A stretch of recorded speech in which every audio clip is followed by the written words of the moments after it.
Saya lebih banyak terima emoticon romance dari perempuan ketimbang undangan talk show semacam ini. Nah, Bung Rocky, aku ikutlah bersamamu menjalani kehidupan ini, kan kira-kira begitu.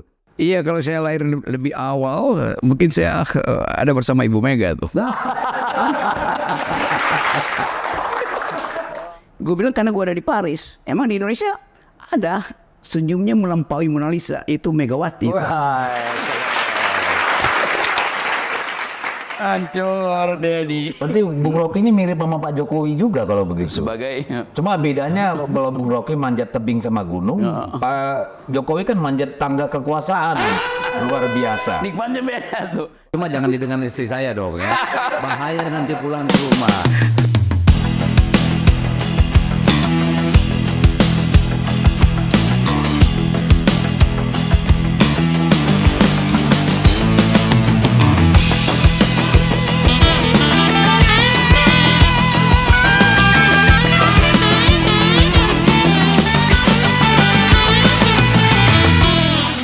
Halo, selamat datang di kanal saya. Kenapa kita sebut Talk the Talk? Talk the Talk itu sebuah phrase yang artinya bicaralah dengan penuh kepercayaan diri, dengan confident, bicara hal-hal yang sebenarnya begitu. Jadi saya Deddy Sitorus, si paling ngegas katanya. Di sebelah kanan saya sudah hadir tokoh paling ngegas, tokoh yang paling kontroversial, tapi sebenarnya paling masuk akal. Cuma kadang masuk akalnya itu bisa dari terlambat sama rakyat Indonesia. Sehingga banyak kontroversi, suka nggak suka, love and hate, tapi kita harus mengatakan bahwa pujian terbaik itu adalah kritik yang paling tajam. Dan untuk itu saya kira tamu kita Bung Rocky Gerung sangat konsisten. Tepuk tangan dulu. Ini sudah diundang di kanal yang akan membakar lebih. Membakar pikiran maksudnya. Yes, iya, cocok karena sekarang ini di zaman media sosial ini kan semua orang bisa menjadi pembuat berita, bisa menjadi redaktur sendiri, bisa juga jadi rakyat biasa yang penuh dengan kesederhanaan dalam pemikiran. Tapi intinya kita butuh mereka-mereka bersuara tentang sesuatu yang fundamental, filosofis, dan berdampak bagi semua orang. Bung Rocky, satu hari bisa berapa kuliah atau ceramah? Atau katakanlah 1 bulan deh, paling banyak berapa kali ceramah? Hari ini saya kasih 4 kuliah. Satu pertama di Bappenas, lalu di Dagri, lalu ada talk show kecil tadi, lalu ini saya berpulang kasih kuliah di Filsafat UI. Wow. Jadi udah 5 aktivitas, dan itu memerlukan energi pikiran dan tubuh yang segar itu. Nah, tubuh segar itu bukan sekedar orang tapi olahraga. Jadi bayangkan kalau harus ceramah kawan-kawan, jangankan di 6-7 tempat seperti Bung Rocky tadi, kadang 1 kali bicara depan publik saja itu sudah bikin kita capek luar biasa. Ini bayangkan, lembaga-lembaga negara juga mengundang Bung Rocky. Tidak saja TV yang doyan kegaduhan untuk menaikkan rating, tapi justru lembaga-lembaga negara. Nah, saya ingin masuk dulu Bung Rocky. Sebenarnya apa sih yang membuat Bung Rocky bicara selalu dalam arti kata itu di luar kebiasaan publik yang kuat dengan budaya kupak kewuh, budaya Jawa gitu ya. Tapi Bung Rocky ini orang Sulawesi Utara, tapi biasanya lebih-lebih dari orang Batak nih kalau ngomong. Gimana ceritanya? Saya anggap bicara itu adalah nasib manusia. Nggak ada nasib lain yang ditentukan oleh alam semesta selain bicara. Jadi kalau bicara itu, diedit, itu artinya kita jadi mesin itu. Karena itu saya outspoken aja, ucapin sesuatu, bahkan saya hanya membahas talk of the town, apa yang menjadi pembicaraan di ibu kota, apa yang menjadi pembicaraan di sudut-sudut desa itu. Dan selalu kalau kita bertemu dengan rakyat, kita mesti jadi loudspeaker mereka itu. Karena mereka menyimpan keresahan, kegelisahan yang dia mengucapkan itu kadang-kala terhambat oleh feudalisme. Jadi saya mengambil alih, bukan punya Bung Lee dan nanti Bung Karno sentil saya tuh. Mengambil alih keresahan mereka untuk diucapkan secara jujur. Nah, kejujuran itu pasti harus meledak itu. Nah, orang yang suka berbohong itu bahasa tubuhnya seolah-olah sederhana, padahal otaknya terlibat kebohongan. Tapi di tengah masyarakat kita yang lebih melihat bungkus daripada isi, Ya. apakah Bung Rocky tidak pernah takut bahwa ini justru akan memantik katakanlah kebencian atau pro kontra di tengah-tengah masyarakat? Dulu kalau Bung Karno pakai problem itu, pasti dia akan kerepotan untuk mengucapkan pikiran rakyat. Tapi Bung Karno menganggap bungkus dan isi itu nyatu tuh. Dia mau buka bungkusnya dan dapat isinya. Kalau isinya itu harus diucapkan, bungkusnya bahkan dia mesti robek itu. Jadi nggak ada sesuatu yang saya bayangkan. Bung Karno mengucapkan sesuatu dengan metafor yang kuat, dengan logika yang tajam, dan dengan kemampuan retorik. Dan itu kita nggak bisa pilih lagi. Bung Karno lagi bicara bungkus apa isi itu. Karena dia langsung nyatu tuh. Nah kita di sini seolah-olah mesti ditegur. Nanti bungkusnya harus cermat ya supaya isinya nggak terbaca. Eufemisme ya. Eufemisme, kira-kira begitu. Nah itu yang saya dendam pada orang-orang yang pakai eufemisme untuk menyembunyikan ketidakjujuran mereka. Sebenarnya itu sebentuk kejahatan juga ya, membungkus fakta dan realita dengan cara-cara yang lembut, padahal sebenarnya tidak memperbaiki apa-apa. Iya, itu yang saya bilang.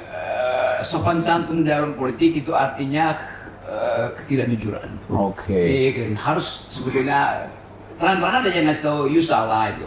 Kan kita nggak ada urusan dengan manusianya kan, kita urusan dengan cara dia menghasilkan kebijakan misalnya. Nah itu harus terus terang diperlihatkan salahnya. Ya orang muslim itu urusan dia lah. Jadi benar-benar tidak ada kebencian di sana ya. Benar-benar bukan dilandasi oleh ketidaksukaan seperti banyak disuarakan oleh di ruang publik gitu ya, terutama di media sosial.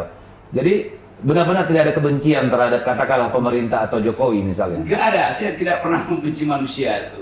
Karena setiap orang yang saya temui pasti dia punya jabatan. Ya nggak mungkin kita membenci sahabat kita kan. Kita membenci orang yang gagal untuk mempertahankan eksistensinya di dalam jabatan publik. Kan hanya itu.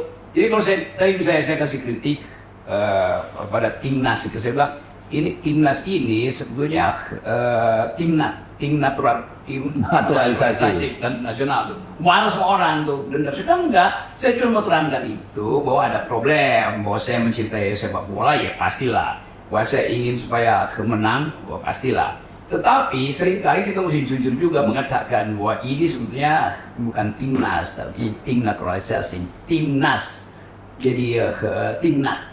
Lalu orang marah tuh, tapi kenapa mesti marah? Jadi kelihatannya negeri ini belum diatur dengan kemampuan untuk menilai yang dikritik objeknya personal atau objek publik kan itu intinya. Oke, jadi menurut Bung Rocky, kenapa sih orang Indonesia itu sulit menerima hard truth gitu ya, kebenaran yang brutal gitu? Kenapa orang lebih senang kalau hal-hal yang benar atau yang mendasar itu harus disampaikan dengan cara yang lembut atau tidak boleh frontal? Ini sejenis budaya atau sebenarnya sesuatu yang baru bagi kita? Sebetulnya kita jadi penuh dengan bunga-bunga karena takut untuk mengejar kejujurannya tuh.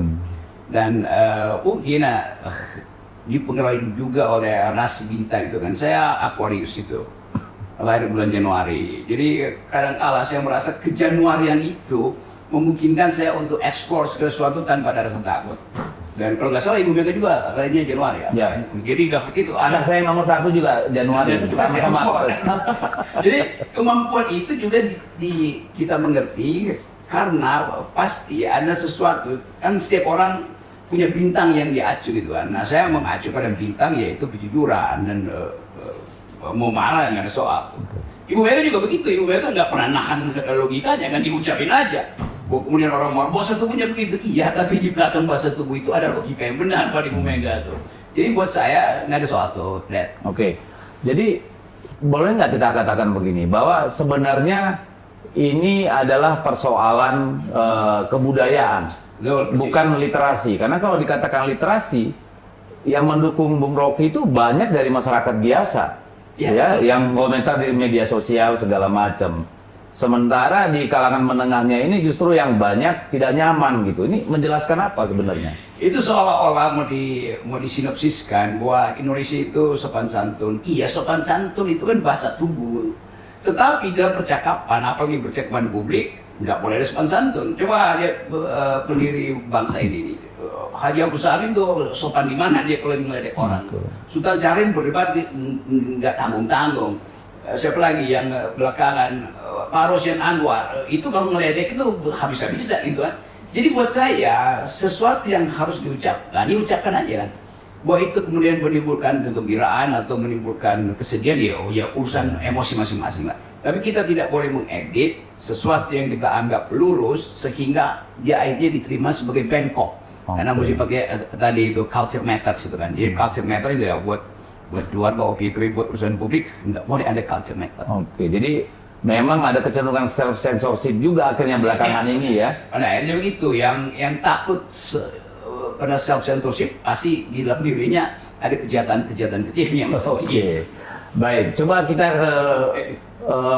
merefresh dulu. Kalau menurut Bung Rocky, dibandingkan semua presiden yang lain, Pak Jokowi ini dibandingkan 6 presiden kita yang lain, sebenarnya hal yang paling positif yang bisa kita katakan sebagai legacy dari kepemimpinan ya, bukan proyek atau ini, tapi dari sosok kepemimpinan seorang Pak Jokowi itu apa sih Bung Rocky? Jadi awal saya curigai Pak Jokowi itu mengidap semacam apa namanya itu, literally inconsistent itu. Jadi saya duga dari awal bahasa tubuh beliau itu good to be true itu. Tapi pada waktu itu mungkin saya salah. Tapi saya dapat semacam sense, karena sering ketemu dengan mahasiswa, dengan politisi.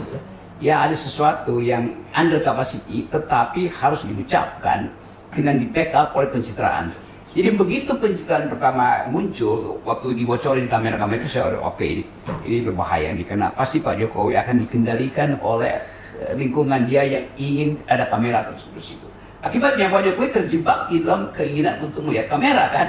Itu yang kemudian diteruskan sampai kasus terakhir dibuat seolah-olah itu doorstop, padahal sebetulnya itu mainan dari humas istana juga. Itu juga berbahaya buat bangsa ini. Kita nggak pernah lihat Bu Mega berpura-pura depan kamera tuh. Kita nggak pernah lihat apalagi Bung Karno itu. Dia doyan ada kamera karena dia tahu dia akan memperalat kamera itu. Ibu Mega juga begitu tuh. Tapi Pak Jokowi diperalat oleh kamera. Itu bahayanya atau paradoksnya situ. Oke, tapi itu kan kecenderungan negatif ya. Tapi kalau yang positif, yang menurut Pak Jokowi, Pak Bung Rocky bisa menjadi legasinya Jokowi apa ya kira-kira? Oke, ini pertanyaan ke 1217 dan saya nggak dapat. 1200 loh, 17. Saya nggak dapat tuh. Karena ya tapi kan kita dalilkan mengevaluasi Pak Jokowi berdasarkan apa dia janjikan itu. Semua dia janjikan tidak terjadi. Jadi kalau dibilang ya IKN kan nggak pernah dijanjikan itu. Oke. Yang dia janjikan bahkan itu yang tidak dilakukan. Jadi saya mau konsisten di situ aja. Sekali lagi sekedar mengevaluasi bahwa Pak Jokowi itu berbohong berkali-kali sebetulnya. Nah kita tahu bahwa dalam politik ada yang semacam ya diplomasi kecilan, tapi kan nggak mungkin berlanjut kan. Kan PDIP mengenal dari awal watak Pak Jokowi sebagai pengasuh itu. Tetapi Jokowi nggak ngerti bahwa dia diasuh oleh PDIP untuk diamankan. Makin lama dia merasa dia bisa amanin diri sendiri gitu. Karena itu dia mau rampok pengamannya. Yang ngaco yang situ kan. Itu nggak gilanya di situ tuh cara berpikir Pak Jokowi itu.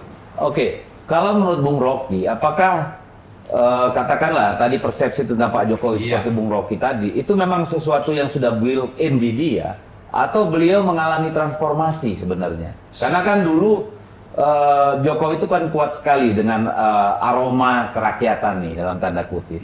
Jadi dan kemudian itu yang dicoba terus dibangun oleh beliau kan. Nah, apakah Jokowi yang kita kenal hari ini itu hasil transformasi atau memang built-innya seperti itu? Saya mau keraskan sih. Oke. Waktu Pak Jokowi pertama kali mau jadi presiden, saya ketemu dengan teman-teman yang sekarang ada di KSP, ada di salah satu situ, yang juga anak-anak UI itu. Satu waktu kita lagi ngobrol di kampus saya di Depok itu, ada kafe kecil namanya The Next Door. Kita suka masih mau di situ kan. Sebagian dari kita yang ada di situ juga diminta untuk mempersiapkan Pak Jokowi dengan konsep itu. Saya nyerutuk aja, bilang gini, gue tahu tuh apa yang lu perlukan itu, tetapi coba ingat bahwa membuat buku itu harus betul-betul dari intensi si subjek ini. Saya bilang dulu, waktu Bill Clinton mau maju sebagai presiden, dia sendiri yang mendesain buku yang kemudian diberi judul Putting People First, utamakan rakyat. Di situ dia dalilkan dari soal bagaimana social safety net mesti dipersiapkan kalau terjadi krisis ekonomi di dunia ketiga, bagaimana relasi baru antara Barat dan Islam di Timur Tengah itu, bagaimana mempromosikan hak asasi manusia supaya lembaga-lembaga di Asia termasuk Indonesia itu dapat grant dari pajak orang Amerika. Jadi kita tahu jalan pikirannya tuh. Yang kedua, saya kasih tahu juga pada teman-teman itu yang sedang mempersiapkan buku yang kemudian jadi nawacita itu dan revolusi mental, bahwa ini tradisi Partai Demokrat, itu Demokrat. Lalu Obama menulis buku judulnya The Audacity of Hope itu, apa namanya, keberanian untuk punya harapan itu. Jadi kelihatannya Obama memproyeksikan diri dia sebagai orang yang memungkinkan harapan masyarakat Amerika yang multikultural itu ditumbuhkan ulang melalui posisi dia yang adalah basisnya adalah African American.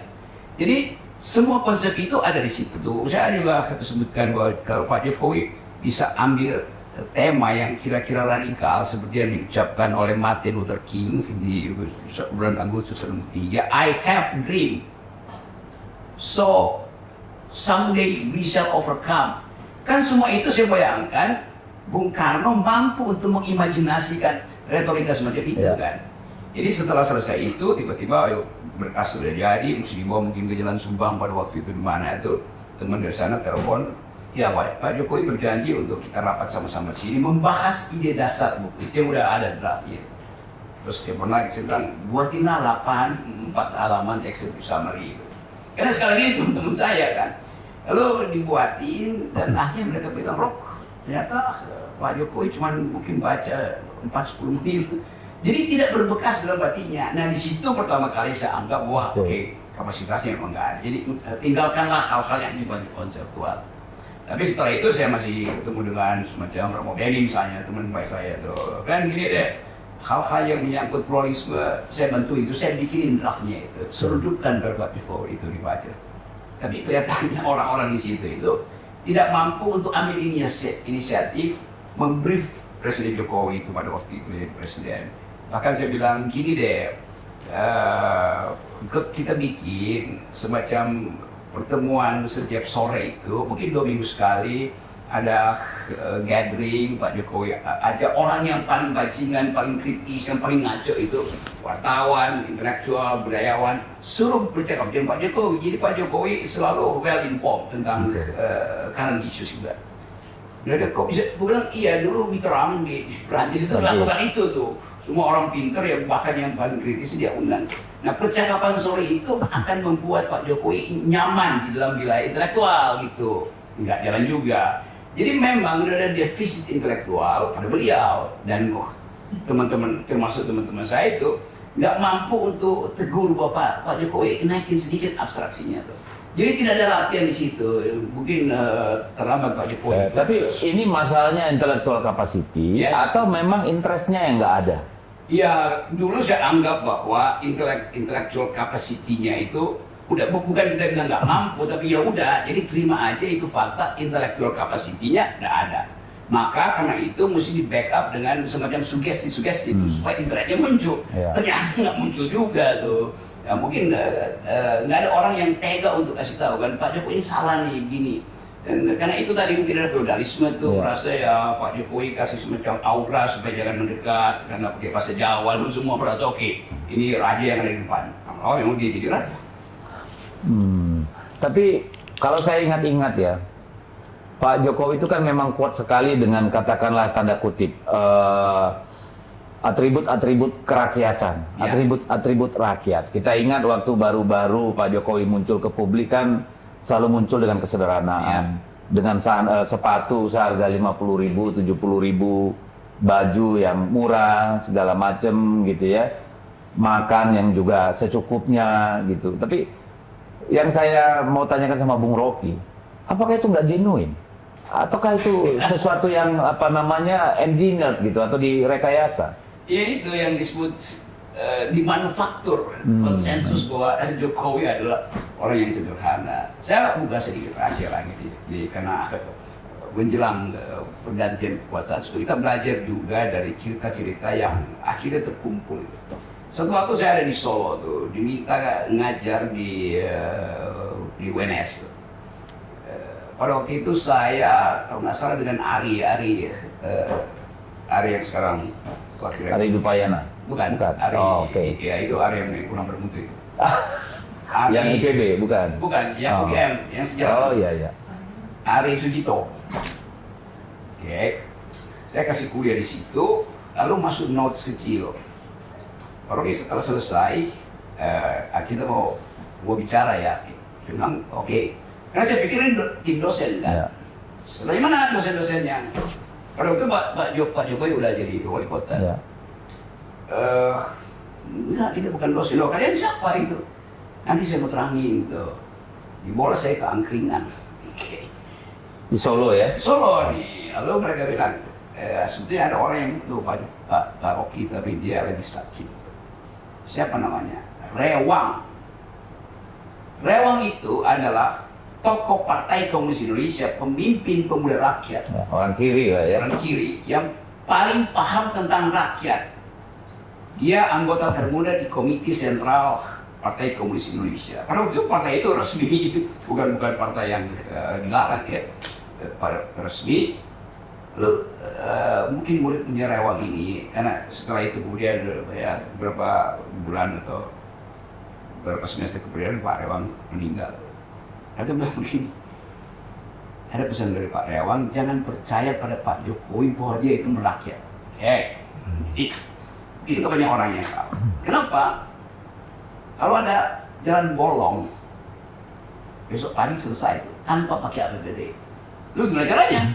Telepon oligarki. Jadi dugaan saya setelah Pak Jokowi jadi presiden dilengkapi dengan pengetahuan saya sebelumnya itu. Bagaimana soal pemindahan apa namanya ini yang menjadi heboh itu Pak Jokowi terima rakyat sederhana di pendopo itu. Katanya begitu. Mereka bilang, itu sebetulnya itu sandiwara.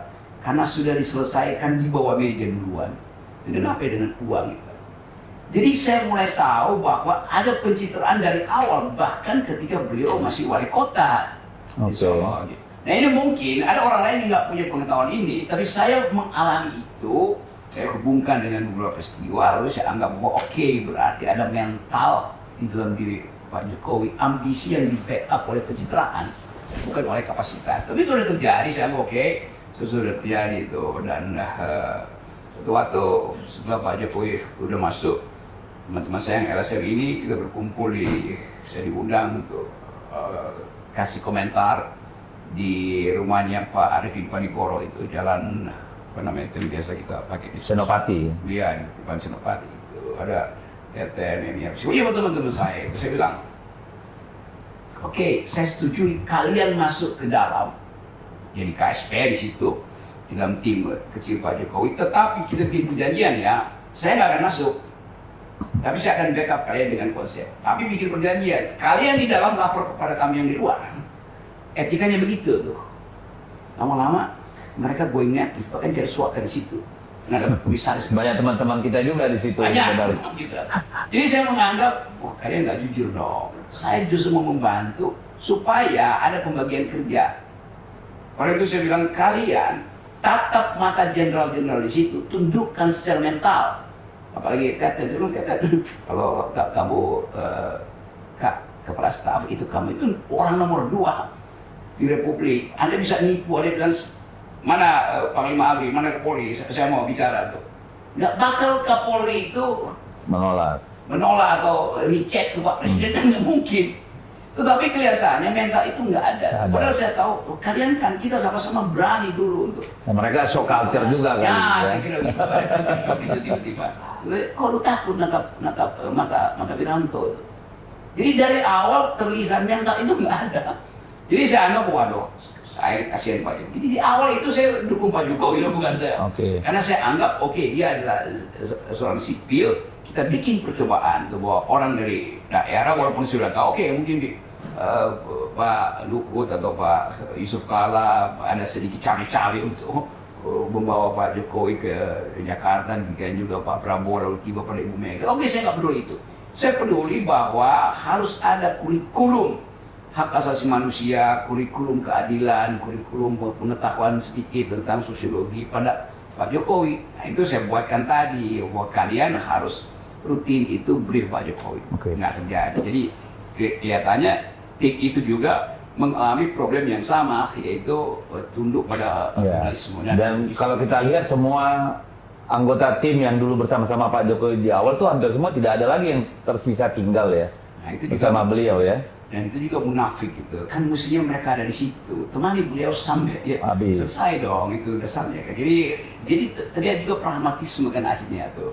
Jadi, sekali lagi itu yang pelajaran lesson learned kita tentang watak seseorang yang tidak di-backup oleh pengetahuan, tapi juga mengabaikan underlying assumption bahwa dia membutuhkan oposisi. Oke.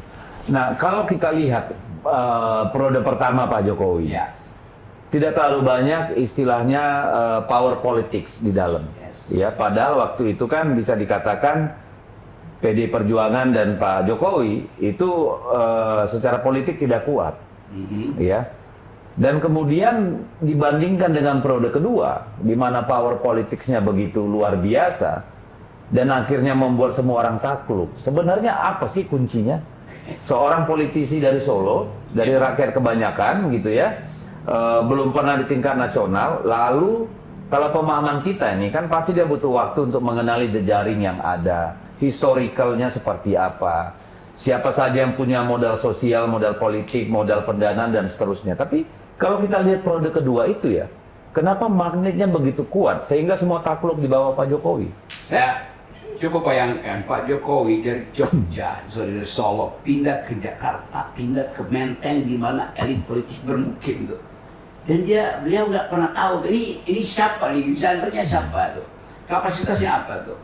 Jadi Jokowi masuk ke Jakarta dengan pengetahuan peta politik yang kosong itu. Tentang elit ya, tentang peta elit.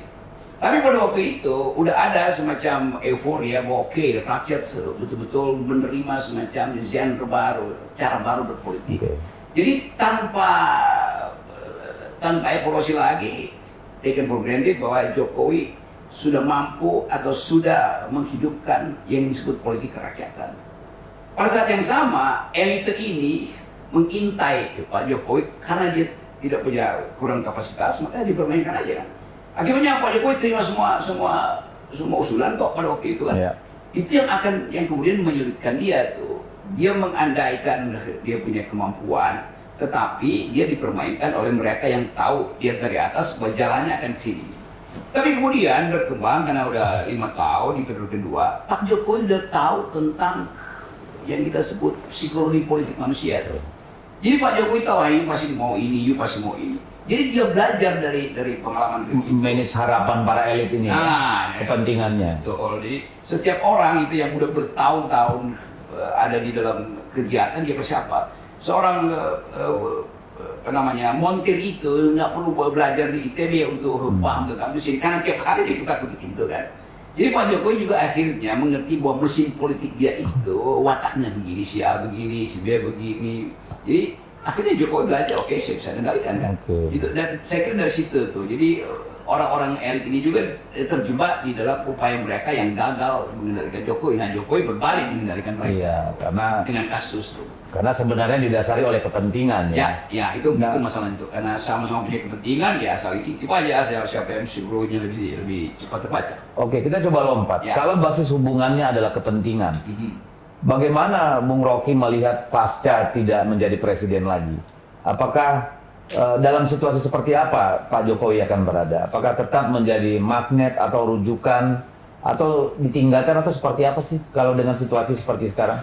Sekarang saya lihat bahwa ya masyarakat akhirnya masuk di dalam semacam dugaan bahwa memang Pak Jokowi tidak tepat, tapi nggak mau diucapkan itu. Sosial media kemudian mulai menghantam. Bayangkan misalnya soal Gibran, Kaskus itu, Fufu itu udah 2 minggu. Apa ya? Ya saya perkirakan 2 minggu dia on top of the news itu kan. Artinya ada seseorang atau satu sistem yang sengaja memelihara itu untuk menguji daya tahan psikologi Pak Jokowi. Dan kelihatannya Pak Jokowi nggak tahan karena itu menyangkut keluarga tuh. Maka saya kira dia pergi ke IKN untuk menghindar dari bisingnya Jakarta itu. Jadi kalau saya coba masuk dalam kebudayaan Jawa tuh, dia merasa bahwa pulungnya udah nggak ada. Wah, Cakra ini aja udah Sarunya yang muncul ya? Ya, tapi dia merasa dia masih bertahan gitu kan. Nah ini ketegangan ini yang mungkin beliau ada di IKN lalu mulai memikirkan tuh dalam kesendirian dia akhirnya mulai menduga bahwa oke, ada yang salah, tapi udah terlambat. Itu masalahnya kan. Nah itu saya lihat Pak Jokowi mulai saya minta maaf, tapi ya minta maaf itu juga itu nggak genuine tuh menurut Bung Rocky? Nggak genuine itu, karena Pak Jokowi mesti datang mengatakan bahwa anak-anak saya itu memang salah didik oleh saya. Itu lebih genuine. Orang Indonesia kan bilang, oke, Anda tahu apa. Tapi gimana mau dikatakan salah didik? Satu jadi wakil presiden, satu jadi ketua umum partai, satu istri wali kota, sebentar lagi gubernur. Iya, dia bilang bahwa Kalau dari ukuran biasa kan harusnya berhasil dia itu. berhasil tentunya.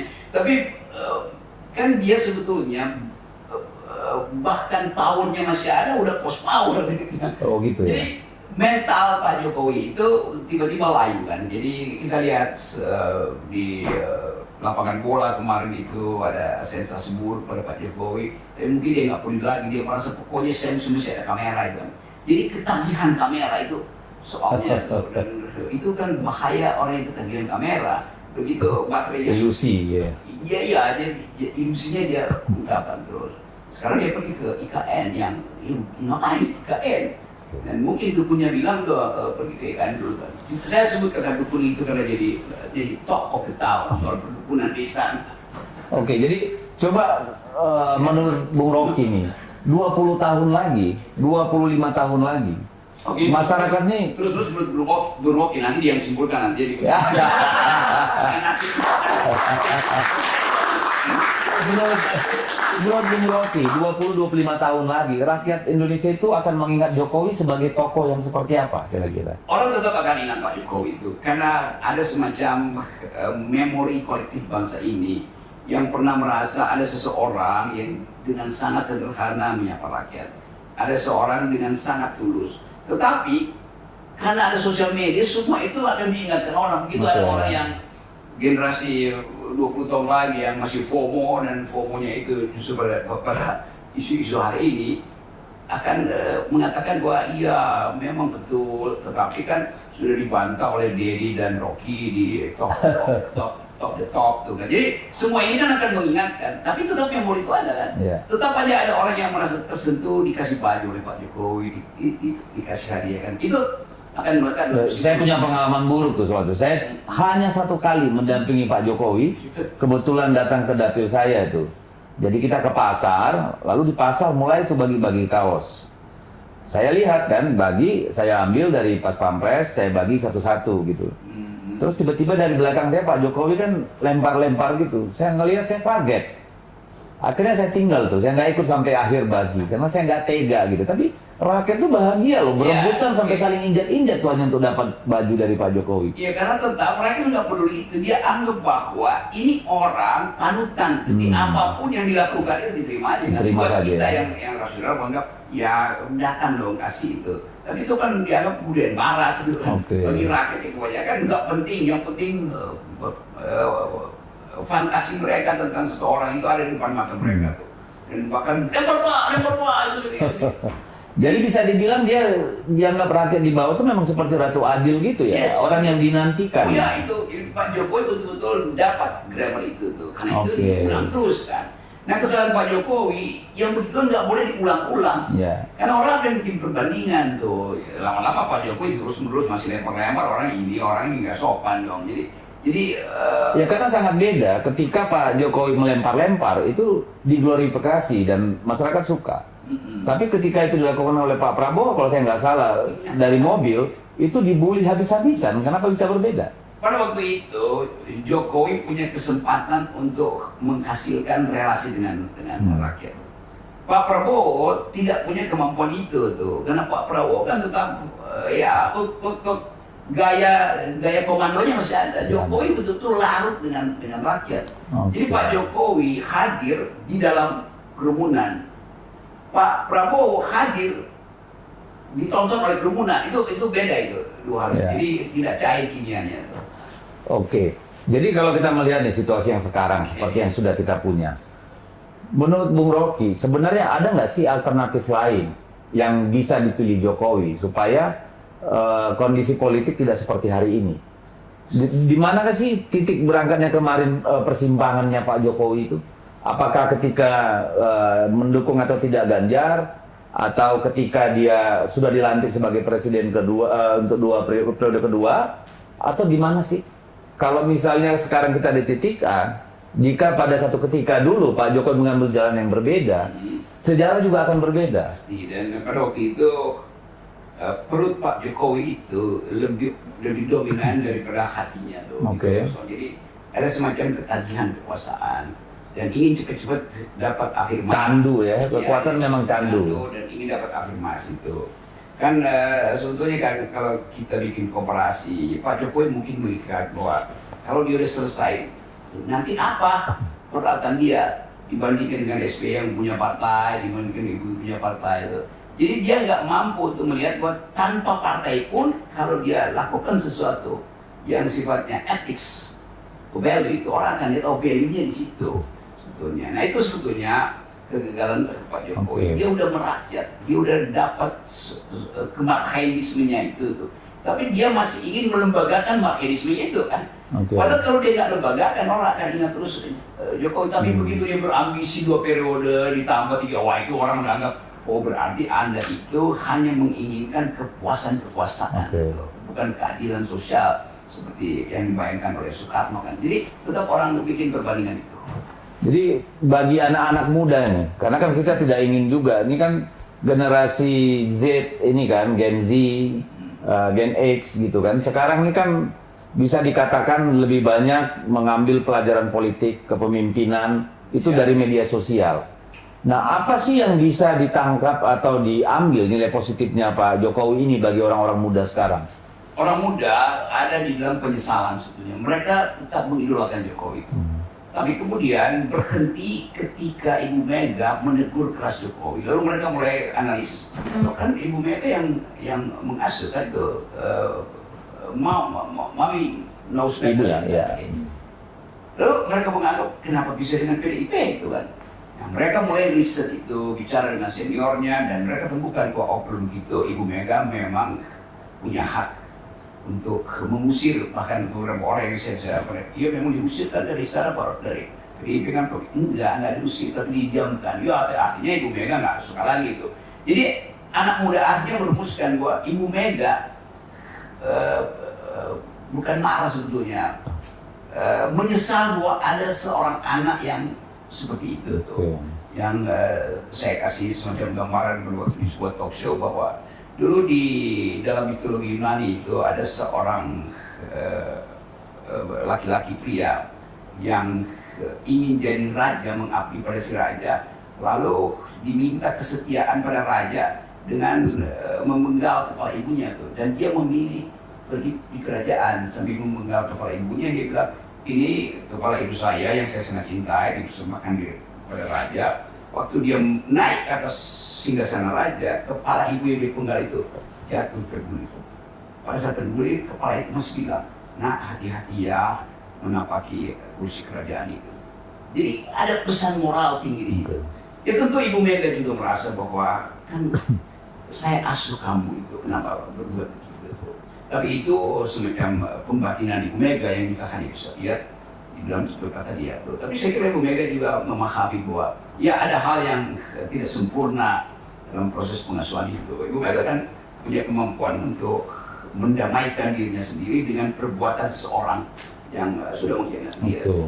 Nah, kalau melihat potensi ke depan, karena banyak orang beranalisa bahwa ke depan Pak Prabowo tentu tidak akan seperti sekarang yang kelihatannya sangat manut dan katakanlah sangat menurut apa yang dimaui oleh Pak Jokowi.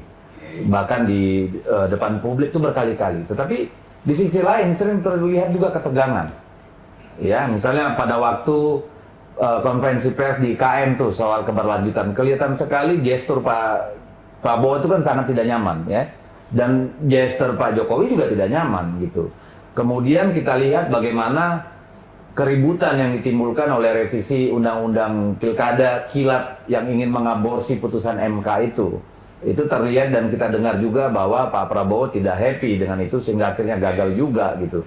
Nah ini ke depan bagaimana menurut Bung Rocky? Apakah Pak Jokowi akan tetap menjadi figur yang sangat diperhitungkan oleh Pak Prabowo, kemudian menempatkannya di One Team Press, atau seperti apa sebenarnya kira-kira menurut analisa Bung Rocky? Jadi saya bacanya begini nih, ini dua tokoh, Pak Jokowi dan Pak Prabowo. Prabowo sudah berperan kekuasaan tapi belum bisa diaktualkan tuh. Sementara Jokowi masih punya kekuasaan dan tidak mungkin lagi untuk didelegasikan biasa pada birokrasinya itu. Dalam keadaan begitu, dua tokoh ini saling kirim sinyal tetapi melalui pihak ketiga tuh. Kan nggak mungkin mereka berdua bercakap-cakap dan saling memberitahu secara verbal, wah IKN dibatalin aja Pak ya, atau Pak Jokowi bilang iya tapi makan siang gratis juga dikurangi, nggak mungkin kan? Jadi pakai pihak ketiga tuh, yaitu pers gitu. Yeah. Nah Pak Jokowi kirim pesan itu di dalam keadaan ada pers, maka bagi Pak Prabowo canggung banget menjawabnya kan ada pers. Demikian juga kalau Pak Prabowo misalnya mau nyindir, nggak enak juga tuh, karena ada yang nonton itu.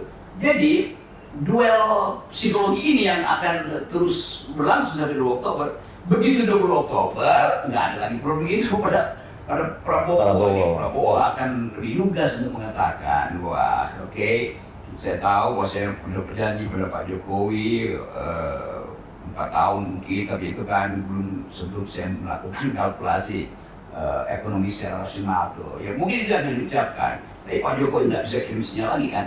Jadi kelihatannya ini semacam kesepakatan diam-diam itu antara mereka berdua itu supaya jangan saling mengganggu dulu. Tetapi bagi Pak Jokowi kalau dia nggak ganggu dari sekarang nggak ada jaminan ya untuk mengendalikan. Tapi kan ada Gibran sebagai wakil presiden. Apakah itu tidak bisa menjadi jembatan untuk memelihara komunikasi yang erat di antara mereka ke depan?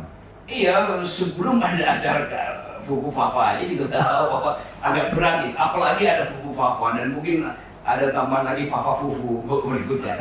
Jadi semua ini kan masuk di dalam psikologi Pak Jokowi, Pak Prabowo juga kan gimana ini? Bukan sekedar ini kan bukan sekedar pertemuan dua kekuasaan Jokowi dan Prabowo atau Gerindra, juga ada soal keluarga di situ kan. Yang etiknya juga mungkin berbeda, status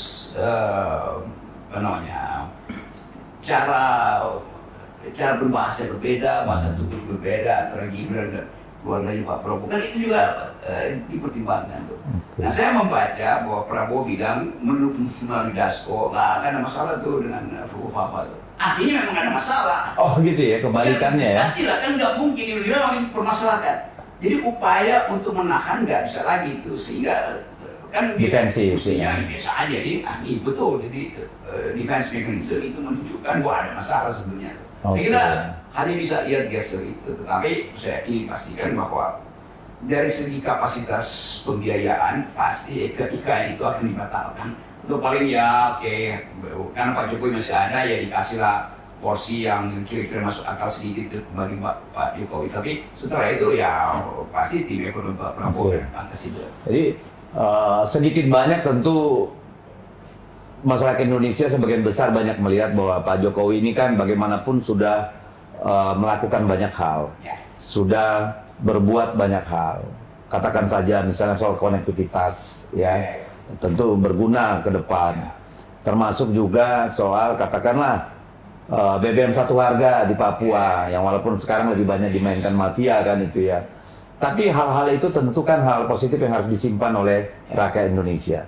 Nah, menurut Bung Rocky, apakah setelah lengser nanti Pak Jokowi, dia masih harus terlibat atau ada di dalam daya gravitasi atau radar kekuasaan, atau justru mundur dan kemudian menjadi figur yang katakanlah tempat rujukan ketika bangsa ini ada masalah atau seperti itulah kira-kira. Apakah dia harus masuk one team press atau bikin kayak Pak SBY aja, bikin apa namanya SBY Center atau apa gitu ya?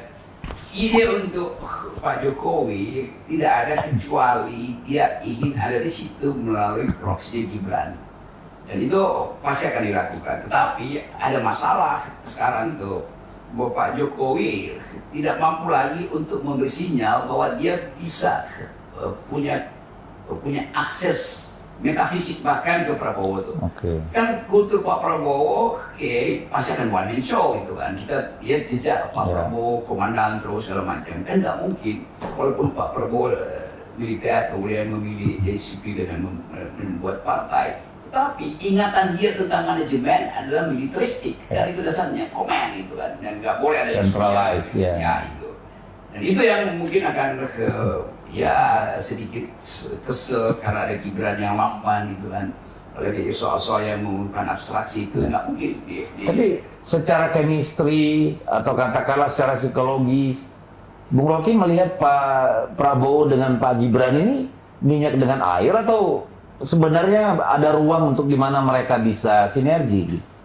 Ya kalau minyak dengan air masih berguna dua-duanya kan. Air buat mandi, minyak buat bikin pisang goreng gitu. Tapi ini semacam solar bekas yang tidak ada, yang sebetulnya tidak ada di situ kan dari awal. Tetapi dia terpaksa diambil oleh Pak Prabowo. Ada kebutuhan dari Pak Prabowo ya. Kebutuhan kuantitatif, bukan kebutuhan kualitatif kan.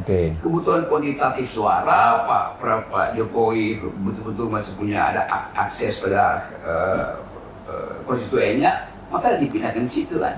Tapi mau diapain kalau dia solar yang solar bekas dipakai buat apa ya? Buat bersih-bersih aja kan. Jadi saya tetap melihat itu. Tanpa saya harus minta maaf karena kelihatannya Pak Prabowo juga mulai memikirkan sebagai seorang patriot yang harus bertanggung jawab, dia mesti asuh Gibran pada akhirnya kan. Karena itu menunjukkan bahwa kejujuran Pak Prabowo, dia lemah, tapi saya komandan, saya akan asuh dia.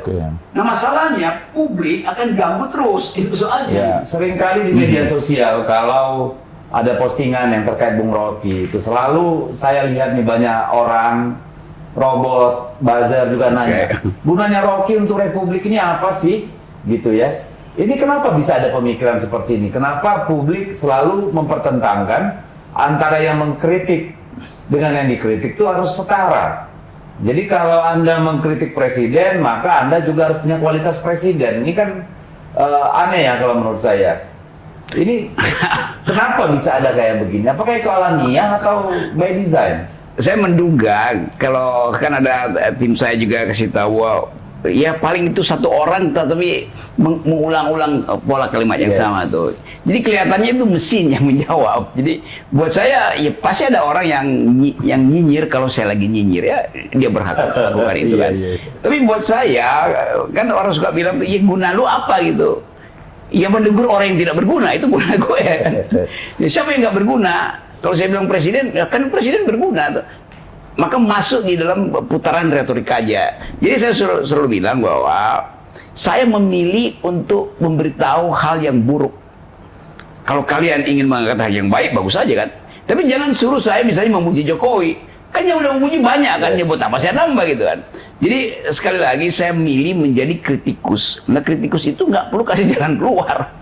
Lain kalau saya punya ambisi untuk mengganti Jokowi dan meminta pada rakyat nih gue punya jalan keluar. Kan nggak begitu kan. Jadi sekali saya milih jadi kritikus, saya hanya memberitahu itu bahaya, temboknya akan rubuh. Jangan tanya, kalau begitu saya mau lari kemana? Ya lu lari suka-suka lu lah. Yang penting jangan di dekat tembok itu kan. Jadi itu pilihan saya. Tapi saya ngerti orang selalu kaitkan bahwa kritik itu harus ada solusi. Ya solusi itu bonus buat kritik. Jadi kalau saya nggak punya solusi, saya nggak boleh kasih kritik. Kan ngaco juga kan pikirannya. Jadi sekaligus kita mau ajak teman-teman netizen untuk berpikir bahwa saya memilih jadi kritikus. Anda memilih jadi pemuji. Oke, saya hormati kan. Kalau mereka bilang, iya kan museum kritik yang sopan, Anda juga harus muji dengan sopan, karena Anda muji berlebihan. Jangan berlebihan. Iya. Sama Itu aja. dua sisi mata uang Yes. ya, dan harusnya natural aja ya. Iya, Kalau betul. ada yang muji, tentu ada yang Ya, kritik, dengan gitu sendirinya ya. kan begitu. Jadi memang Gitu. masih perlu apa namanya proses yang panjang. Ya, Tapi perlu- ngomong-ngomong perlu soal top- jasa top. sama negara lah. Saya kira dengan mengajar di lembaga-lembaga tinggi negara, bahkan semacam Lemhanas, kementerian, mahasiswa, tentu itu sudah jasa dong bagi peradaban negara ini ya. Tapi ada yang menarik. Pak Rocky pulang dari Paris bawa emas. Coba cerita dong, kenapa tiba-tiba jadi manjat tebing gitu ya? Urusannya apa yang sama filsafat sama Ini saya dari awal sebetulnya nggak tertarik pada politik tuh. Ini juga kecelakaan. Saya ngajar bertahun-tahun. Saya aktif di LBH, tapi LBH kan bukan lembaga politik, Ya. lembaga riset hak asasi manusia. Lalu tadi satu waktu orang minta saya kasih komentar tuh Pak Karni Ilyas waktu itu. Saya kasih komentar lalu jadi itu. Tapi saya selalu anggap bahwa yang saya ucapkan itu kan analisis tuh. Karena itu setelah saya mulai bosan ini mondar-mandir di talk show yang sebetulnya ya sama kayak Dedi itu. saya udah istirahat 1 bulan. Iya, itu lama-lama bosan gitu kan. Oke, saya balik lagi naik gunung. Karena dari awal saya suka naik gunung tuh, ya. bolak-balik ke Himalaya tuh, pergi ke Eropa nyari gunung es itu. Lalu saya diundang untuk membesarkan panjat tebing. Saya oke, kalau begitu. dengan Mbak Yeni ya? Dengan Yeni Wahid di situ. Jadi oke, gue bantuin tuh. Jadi saya jadi senang di situ karena itu ya habitat saya kan. Oke. Dan Tapi ini hobi aja atau sebenarnya cerminan dari inner thought nih? Kenapa manjat tebing? Apa yang bisa didefinisikan dari situ? Apa memang Bung Rocky suka sesuatu yang keras dan menantang sehingga kok tertarik panjat tebing gitu? kan kalau kita ada di tebing itu atau di puncak bukit itu, kita tahu bagaimana gravitasi itu akan mempermainkan kita, bagaimana angin itu akan kadang-kadang merasa ini angin manggil kita untuk terjun kan. Jadi sensasinya betul-betul semacam orgasme berkali-kali gitu, secara batinnya bahkan secara konseptual kita mau merasa ini format saya apa sebetulnya di dinding itu kan, melekatkan tangan di situ lalu tergores sedikit. Jadi ada kenikmatan untuk merasakan keadaan tragis, kita sebut itu keadaan tragis. Jadi eksistensi kita juga diuji ketika real kita mengalami jebakan-jebakan. Kalau misalnya tiba-tiba suhu dari -6 langsung drop jadi -20 itu karena pengaruh angin, kan kita langsung merasa sensasinya tuh. Kalau lagi tersesat di hutan, tiba-tiba apelnya tinggal 1 dan kentang itu gimana caranya nih supaya bisa bertahan 3 Tapi hari. di satu sisi berarti Bung Rocky ini mirip sama Pak Jokowi juga kalau begitu. Sebagai Cuma bedanya kalau Bung Rocky manjat tebing sama gunung, Ya. Pak Jokowi kan manjat tangga kekuasaan. Luar biasa. nikmatnya beda tuh. Wah, Tangga kekuasaan itu mesti ada yang tepuk-tepukin. oh gitu. Supaya makin Kalau ini enggak ya. Kalau ada yang tepukin kita justru kesel tengah Iya, konsentrasi. Ini konsentrasi itu. Jadi oke, silakan Pak Jokowi terus manjat kekuasaan. Jadi itu bagian dari upaya untuk terus membuktikan bahwa diri relevan atau melarikan diri dari dunia nyata. Sebetulnya kadang-kadang melarikan diri itu. Karena merasa aduh ini udah pusing udah. Jadi setiap kali pusing ya siapa sih langsung naik gunung hiking gitu kan. Jadi itu re-energizing ourselves gitu. Oke, ini yang sering juga ditanya oleh publik ini. Ini Pak Rocky ini cinta pada alam, naik gunung, Yes. ya manjat tebing. Apa nggak pernah Pak Rocky jatuh cinta sama perempuan, Pak Rocky? Apakah belum ketemu perempuan yang paling mendekati ideal yang bisa diraih gitu? Saya berkali-kali naik gunung dengan perempuan justru. Oh ya, ya itu kan itu kan beda ya. Tapi orang sih pengen membayangkan Pak Rocky yang selalu bicara filosofi, bicara tentang sesuatu yang fundamental. Ya fundamentalnya yang dipahami orang kan laki-laki, perempuan gitu ya. Apa belum ada perempuan yang bisa meluluhkan Pak Rocky atau bagaimana ini ceritanya? Iya, kalau saya lahir lebih awal, mungkin saya ada bersama Ibu Mega tuh. Berarti Bu Mega adalah gambaran perempuan paling ideal menurut Pak Rocky. Ya Ibu Mega itu cantiknya itu karena dia punya visi itu dasarnya tuh. Kayak itu kemarin ini serius yang saya cerita tuh, saya pergi ke Louvre itu apa namanya tuh, museum terbesar di dunia di Paris itu. Iya. Ya di depan Mona Lisa, lukisan dari Da Vinci itu. Oke. Lalu saya balik, orang tanya, kenapa lu terkesan dengan Mona Lisa itu? Gue bilang karena gue ada di Paris. Emang di Indonesia ada senyumnya melampaui Mona Lisa, itu Megawati. Wah, keren. Tapi kalau saya, Bu Mega itu paling cantik bukan waktu tersenyum. Kalau lagi marah. Ketika membakar semangat. Yes, nah itu yang saya maksud tadi itu. Ada energi dari dia itu kan. Apa namanya, girl power itu, kekuatan dari seorang perempuan itu. Jadi buat saya pernah saya sebutkan dan orang marah itu, perempuan itu indah sebagai fiksi, tapi berbahaya sebagai fakta itu. Oh gitu ya, berbahaya, perempuan bahaya sebagai fakta, waduh. Indah sebagai fiksi.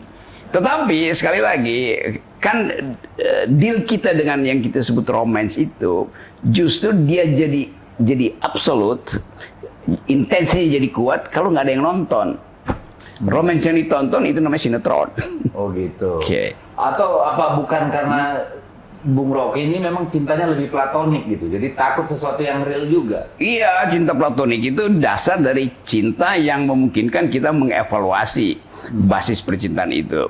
Tapi saya ada dimensi cinta yang agape itu, cinta penyerahan. Kalau saya lagi di gunung itu, pasti cinta saya itu agape itu. Oke Tuhan, silahkan deh. Kalau saya nggak berguna, jatuh aja ke jurang tuh.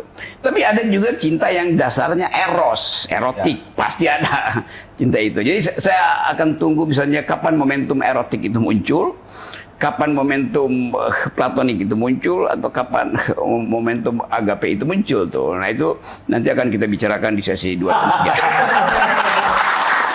Oke, tapi sebagai orang yang sudah sangat dikenal lah di Indonesia, sering nggak ini terima WA atau bisikan dari kaum perempuan yang begitu tergerak sebagai seorang wanita kepada Bung Rocky?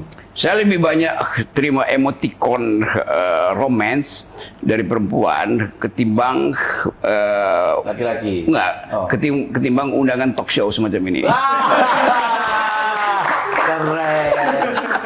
Ya. Jadi, tapi kalau hidup seperti Bung Rocky itu kadang-kadang enak. Cuma jangan dengan istri saya dong ya. Bahaya nanti pulang ke rumah. Kenapa? Hidup sebagai orang merdeka tidak saja dalam pikiran, tapi juga secara fisik mau merdeka gitu ya. Dan itu kemewahan yang nggak bisa dipunya banyak orang nih. Bahaya juga itu kan. Tapi oke lah. Saya mau, mungkin publik pengen tahu nih, ada nggak sih perempuan cinta pertama Bung Rocky? Nah ini loh, waktu SMA, SMP, kuliah atau kapan? Iya, cinta pertama itu ada ketika ada cinta kedua. Oh gitu ya? Kan mesti ada perbandingan kan? Oh berarti platonik nih ya, modelnya platonik nih ya. Kan apa cinta pertamamu? Iya, setelah ada beberapa cinta baru kita bisa katakan oh itu cinta pertama tuh. Oke. Kalau nggak kita akan anggap itu oh itu semacam pertemuan pertama aja tuh. Oke, atau pertanyaan dibalik deh. Ada nggak sih sosok perempuan yang dicintai oleh Om Rocky? Kalau saya balik lagi, Baliknya gimana? siapa yang akan mengaku pernah mencintai saya? Bisa Ya sudah, ini topik sensitif tapi pasti orang pengen dengar sebenarnya kan. Karena kita pasti tahu lah orang secerdas Bung Rocky, sepopuler Bung Rocky pasti ada sih yang pengen Bung Rocky aku ikutlah bersamamu menjalani kehidupan ini kan, kira-kira begitu. Ternyata sangat kuat nih mempertahankan cinta platoniknya. Oke, kembali ke masalah bangsa kita nih. Hancur dia nih. Apa pesan Bung Rocky ini buat para politisi yang ada sekarang? Kita lihat bagaimana politisi kita hari-hari ini dikendalikan oleh kekuasaan, kehilangan jati diri, hanya berani ngomel di belakang nih. Ya, ada panggung muka, ada panggung belakang. Apa sih yang bisa Bung Rocky sampaikan nih? Karena kan kita baru selesai pemilu legislatif, banyak anggota DPR terpilih yang baru, terutama baik itu di pusat, provinsi maupun kabupaten kota. Lalu kita juga akan melakukan proses nasional rekrutmen kepala-kepala daerah. Apa sih pesan Bung Rocky untuk para politisi ini? Politisi itu mewakafkan dirinya untuk dua hal, kecerdasan dan keadilan. Tuh, kecerdasan publik dan keadilan sosial, kan hanya itu. Karena itu setiap politisi dia harus punya dua dimensi itu dulu, yaitu dia cerdas dan dia adil tuh. Jadi diri dia sendiri dulu selesaikan dengan dua instansi itu tuh. Karena memang harus seorang yang generik ya, mengerti hukum, ekonomi, sosial dan seterusnya. Dulu ilmu yang paling rumit itu adalah ilmu politik, karena politik harus mendistribusikan keadilan dan versi keadilan macam-macam. Dibandingkan ilmu teknik kita cuma perlu satu rumus. Untuk bikin bangunan ini saya cuma perlu rumus tentang metal fatigue, kelelahan metal, lalu safety factor dari konstruksinya, udah saya bisa bikin itu. Tetapi mendistribusikan keadilan itu memerlukan pengetahuan sosiologi, ekonomi, psikologi, macam-macam itu kan. Jadi menjadi politisi dia harus melengkapi dirinya dengan pengetahuan itu. Nah, bagaimana filternya supaya dia dapat itu? Pertama, seorang politisi itu dituntut kejujuran. Jadi jujur itu sangat penting. Sangat penting tuh, karena keadilan itu sekali dia berbuat tidak jujur, itu artinya dia akan melakukan segala hal yang sifatnya koruptif. Jadi karena itu filter pertama buat saya seorang politisi, dia harus lolos etikabilitas, etikability itu, etikabilitas, kejujuran yang kita maksud di situ, integritas macam-macam. Yang kedua, setelah dilulus etikabilitas, difilter dengan prinsip intelektualitas. Karena dia mesti debat kebijakan, dia mesti diplomasi dengan luar negeri. Jadi kemampuan intelektualnya mesti di atas rata-rata tuh. Oke. Kalau dia udah lulus etikabilitas, lulus intelektualitas, baru kita uji elektabilitasnya. Jadi filter itu mesti dilewati dulu. Sekarang kalau kita bilang misalnya seorang politisi, dia berpikir tentang 2029. Dia mesti bayangkan dunia dari sekarang ke 2029 isinya apa itu kan. Kalau saya deteksi sejak sekarang tuh, dunia dari 2024 ke 2009, jangka pendek aja ini, akan dibayang-bayangi oleh krisis global security itu. Ketegangan ethnicity, ketegangan ideologi, ketegangan karena perlombaan senjata yang mulai terjadi antara superpower Amerika dan junior superpower Cina itu. Rusia mulai mencari pasangan baru di Eropa dengan memanfaatkan perang dengan Ukraina. Jadi impactnya itu akan masuk ke Indonesia pasti kan. Jadi global security ini harus jadi perlengkapan pengetahuan pertama dari semua anggota DPR dan bupati yang terpilih itu. Nggak bisa dia menteri-menteri yang nanti dilantik. Apalagi menteri ini kan. Nggak bisa misalnya menteri sosial bilang ya saya nggak perlu global security, kan saya nggak ngurusin global. Oh enggak, itu pasti akan terkait geopolitiknya. Atau bupati dari Lokanhuru misalnya, wah itu terlalu jauh, itu enggak, dia mesti tahu itu tuh. Karena ini adalah negara kesatuan tuh. Jadi dia mesti paham dulu tentang global security. Pengetahuan berikutnya ada tentang environmental ethics. Karena di mana-mana di dunia ini anak muda bicara tentang environmental ethics tuh. Kalau misalnya ada concern terhadap keselamatan bumi. Keselamatan bumi, dan Indonesia rentan di situ. Satu waktu saya ada di Budapest itu, di Hongaria, di sebuah kafe. Saya bilang, ya kalian promosiin kopi. Saya punya kopi, yaitu kopi Gayo tuh. Lalu Aceh. Lalu anak-anak muda di situ mulai tertarik. Oh ya Gayo ya. Mereka bertanya, Gayo di bukit keberapa di Aceh? Jadi mereka, pengetahuan mereka tentang kopi itu sampai diproduksi di bukit keberapa. Saya tanya kenapa begitu? Karena kami mau tahu di bukit itu 2 bulan lalu mungkin sekali masih hutan. Kenapa sekarang jadi kebun kopi? Berarti ada deforestasi di situ kan. Jadi bagi mereka environment itu udah jadi harga mati. Nah, bupati, wali kota, gubernur, anggota DPR yang do not speak environmental ethics akan dianggap sebagai dungu nantinya kan. Nah, karena itu penting ide tentang green economy, green teknologi segala macam itu dimengerti oleh para politisi. Nah, yang ketiga, pengetahuan yang mesti mereka miliki ketiga adalah human solidaritas itu. Karena kita sama-sama hidup di dalam ancaman global, kekerasan, ancaman iklim segala macam. Jadi kalau kita ada prinsip human solidarity, dan Indonesia sebetulnya bisa jadi kurikulum pertama untuk mempromosikan human solidarity, karena kita punya kemanusiaan adil beradab, keadilan sosial, kooperasi. Jadi tiga mata kuliah ini mesti diajarkan pada pemimpin-pemimpin yang akan datang. Satu, global security; dua, environmental ethics; tiga, human solidarity. Nah, saya kira PDIP harusnya punya mendeteksi itu di sekolah partai itu. Oke, Bung Rocky sudah sering kali keliling ke seluruh negeri ini. Ya. Kampus-kampus, ketemu anak-anak muda yang masih kategori Gen Z ini. Sebenarnya kekhawatiran terbesar mereka apa sih? Kalau menurut Bung Rocky? Di awal saya menduga mereka peduli dengan Indonesia tuh. Karena bagi mereka itu masa depan mereka harus tentukan. Lama-lama saya mulai menduga atau menyaksikan ada semacam kecemasan mereka terhadap nasib negeri. Dalam keadaan kecemasan itu, kita lihat data di sistem perbankan kita yang menunggak pinjaman online itu 50-70% adalah Gen Z atau the millennials ini kan. Jadi betul-betul real pada mereka kebutuhan ekonomi itu. Nah, kalau pemerintah yang akan datang tidak bisa servis mereka, mereka akan jadi bagian yang pesimis terhadap masa depan. Padahal kita janjikan bonus demografi. Jadi mulailah membaca psikologi dari generasi ini. Yang kedua, mereka karena dilibatkan langsung di dalam fenomena-fenomena ketokohan, akhirnya mereka masuk di dalam paradoks yang disebut fear of missing out. Itu namanya FOMO itu. Fear of missing out itu. Jadi takut dia kehilangan panutan. Akibatnya tokoh-tokoh yang dan itu global sebenarnya. Global.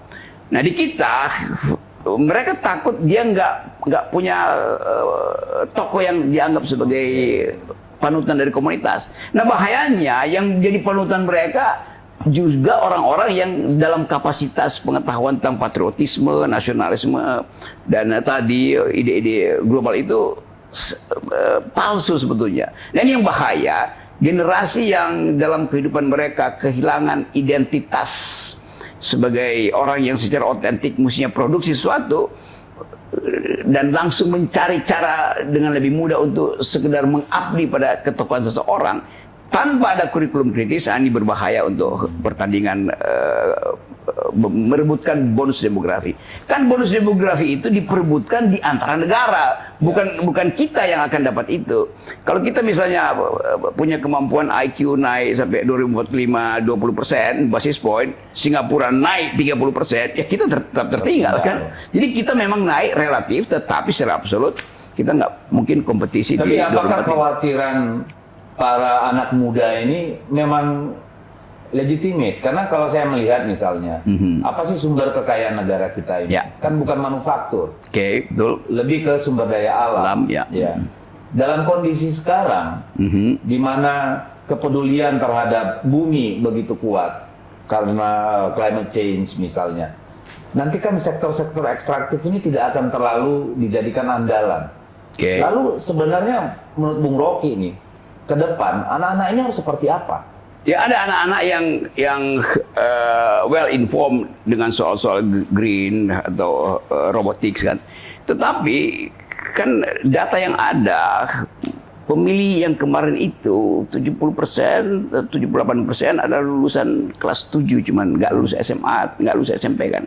Jadi bagi mereka yang disebut bonus demografi apa? No meaning ke mereka. Ya, itu betul-betul sesuatu yang di awang-awang itu. Mereka tetap jadi subjek yang menunggu BLT di mana-mana itu. Saya kasih ilustrasi tadi, ada wawancara dengan beberapa anak muda itu yang ditemukan beredar di Jakarta pakai dimobilisasi lewat angkot itu yang disebut pasukan berani mati Jokowi itu. Oh, yang 20.000. Ya, yang udah mulai masuk itu. Ditanya, kenapa ada di sini? Ya karena kami ingin membela Jokowi itu habis-habisan itu. Kenapa membela? Ya kita nggak tahu. Loh kenapa ada di sini? Ya kita disuruh. Disuruh imbalannya apa? 30.000. Jadi sebetulnya kita nggak mendidik orang akhirnya tuh. Hanya demi memuaskan ide untuk membackup Pak Jokowi, kita korbankan generasi ini kan. Jadi saya ingin supaya silakan mobilisasi, tapi dengan ide gitu. Kenapa kalian membela Pak Jokowi? Karena kemampuan Pak Jokowi kamu anggap masih tersisa tuh. Nah, itu masuk akal tuh. Bukan tanpa tahu tapi karena disuruh tuh. Jadi sekaligus kita menghimbau teman-teman Gen Z ini supaya mengerti bahwa sekali kita terjebak di dalam bujuk rayu yang sifatnya pragmatis, maka seluruh harapan kita untuk memuliakan Indonesia yang berpikir hilang juga kan? Hilang ya. Oke, nah ini terakhir. Yap. Sebagai orang yang berpikir, kira-kira apa pesan yang Bung Rocky mau sampaikan ke Pak Jokowi dan Pak Prabowo? Kalau pikiran itu dijadikan acuan untuk menentukan arah politik, maka pikiran akal sehat Pak Jokowi harus dia ucapkan di depan publik resmi, official dari istana tuh. Bukan dengan minta maaf kiri kanan itu kan. Ketika belusukan. Jadi dia mesti ucapkan itu dengan jujur dan orang kan lihat bahasa tubuhnya jujur apa tidak tuh. Nah, jadi semacam political speech gitu ya. Ya itu kayak yang apa namanya talk to the nation, talk for the nation itu kan. Itu dia mesti ucapkan itu kan. Dan jangan dibuatkan. Bicara aja secara jujur, original, datang it comes from my inner heart, wholeheartedly, kira-kira begitu kan.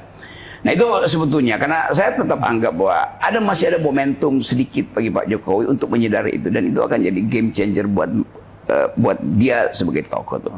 Nah pada Pak Prabowo tentu kita ingin ada rasionalitas di dalam kabinet. Misalnya ya Pak Prabowo bilang 8%, nah iya 8% kita tahu akan di speed up, tetapi apa konsekuensinya kalau 8% itu membahayakan lingkungan? Kan 8% di push artinya ekonomi kayak mesin yang digas cepat-cepat kan, lalu overheating itu. Ecological footprint bertambah nggak dengan 8%? Berapa persen oksigen yang akan hangus itu kalau ekonomi dipush cepat-cepat tuh. Jadi kira-kira begitu tuh. Nah, saya percaya bahwa Pak Prabowo punya kapasitas itu. Tetapi sekali lagi ada ketegangan psikologis yang harus diselesaikan dulu secara rasional oleh Pak Prabowo.